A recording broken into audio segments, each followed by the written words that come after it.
Berg, the official residence of the parliament.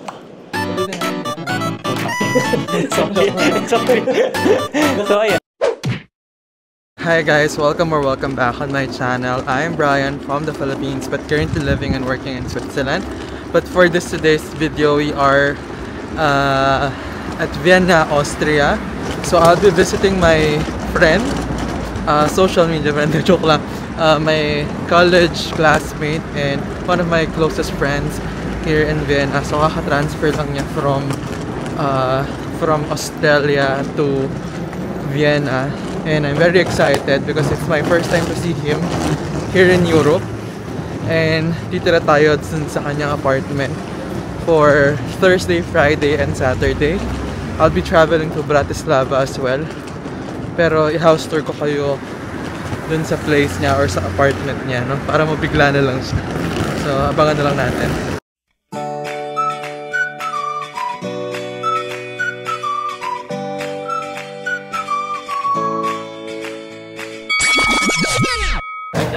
Wait na, magkasama ng basura. Pilipino daw yun, tama.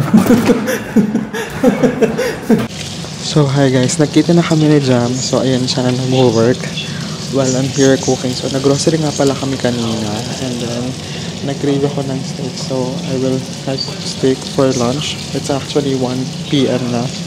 Ayan.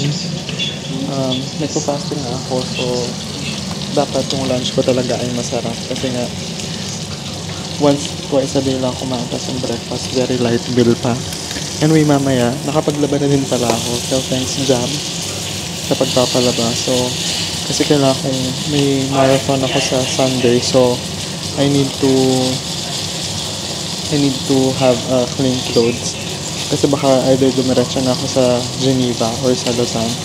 So, anyway, magluluto muna ako.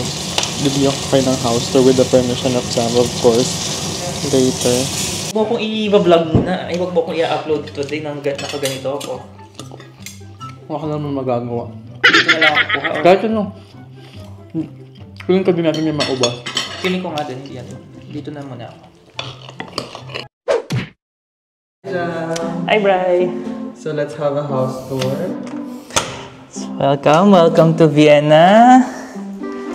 Come in. Hindi pala naka-record. Ulitin natin din naka-record. Putang ina. Sorry. So, ayan. Ito yung parang main. Hi everyone. I'm Jam. Brian's friend. Social media friend. No. We've been good friends since college. Yeah. Classmates kami from second year. Yes. Second year. Since second year college until fifth year. Then magkasama kami from review. And then nagsa-start kami sa Makati. So we've had history together. So actually Jam was from initially started his international career in Australia. In Brisbane. So with EY Australia. Then I moved here in Vienna to follow my heart's desire. So currently my partner is in Prague, but at least we're closer together. And for I think 4 months now. Okay.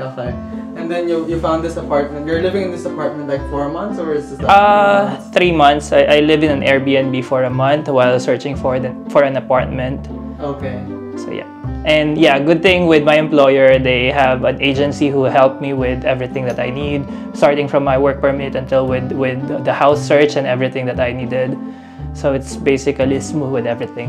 Anyway, let's start the house tour. So, by the way, magkano na rent mo dito? In Philippine peso? Right now, I'm paying 880 euros, so times 60, so roughly around... Mga 40 to 50K? Yeah, around 50, yeah. 50 to 60, I think, yeah. Okay, so let's go. So, first part. So, this is basically the main foyer area where you could put your shoes, your jackets as well, and the toilet is here. Yeah.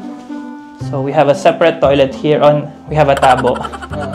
As a Filipino, pintuan sa Yep, there's a separate door in here. So mapapansin nyo marami tayong pintuan sa bahay na ito.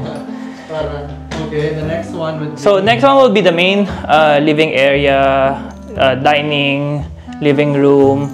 This is where I work, kitchen as well. So medyo makalat lang ang kitchen natin dahil kakatapos lang natin magluto. And then we also have, this is where I work. But in the future, I plan to get probably a TV or an entertainment area in this area, then I'll put it here. Okay, and then of course the And we have a balcony here. So one thing I like with this apartment is that it comes with a balcony. so ayan, actually May mga kapitbahay tayo dyan. So yeah, pwede tayong manghingi ng ulam sa kapitbahay.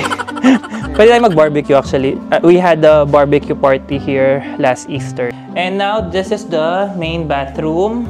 So meron tayong liguan dito, bathtub, shower. Then we also have a washing machine and dryer here. Then yun lang.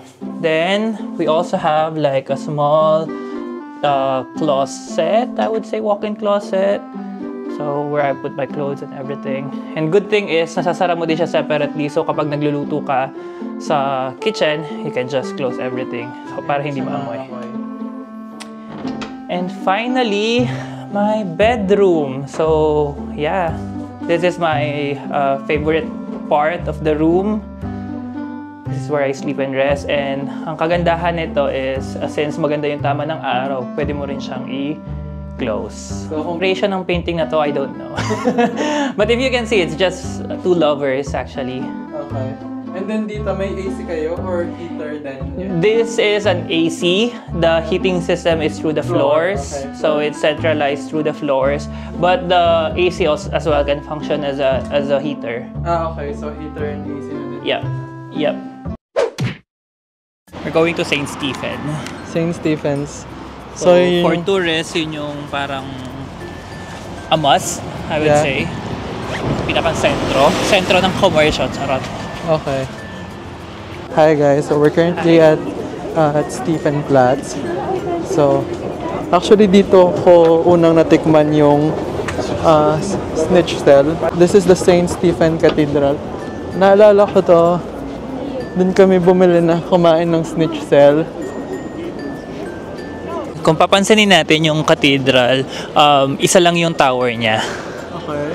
Dalawa. Hindi yan. Nandito sa side. Hindi yan. Yung malaking tower, yung bell tower niya, isa lang. Okay. Kasi yung kina-mission na architect daw dito, nakipag-deal siya with the devil, ang sabi nila, in exchange for marriage, para matapos ang mabilisan. Pero hindi nangyari yun. So, tinrik siya ng devil, kaya hindi nangyari. Ending namatay yung architect. And hindi natapos yung kabilang tower. But they were okay with it. Ito is Column of Pest. Parang tinayo ito to commemorate yung victory nila over the bubonic plague, if I'm not mistaken, or the Spanish flu. So, para remembrance sa nangyaring pandemic during the 1900s and kung paano nila napagtagumpayan. This is the Habsburg, the official residence of the Emperor and the Empress. Okay. So this is their official palace. Then there's also a famous palace here in Vienna, which is the Schönbrunn Palace. It's a good place to visit as well. And the Schönbrunn is basically their summer vacation house. Yeah. So yeah, so the Habsburg is the longest reigning empire here in Austria, and I think their reign ended in 1920s. And the longest reigning emperor is Franz Joseph Kai with her empress Sisi, which is beloved by many. So yeah, ayun lang.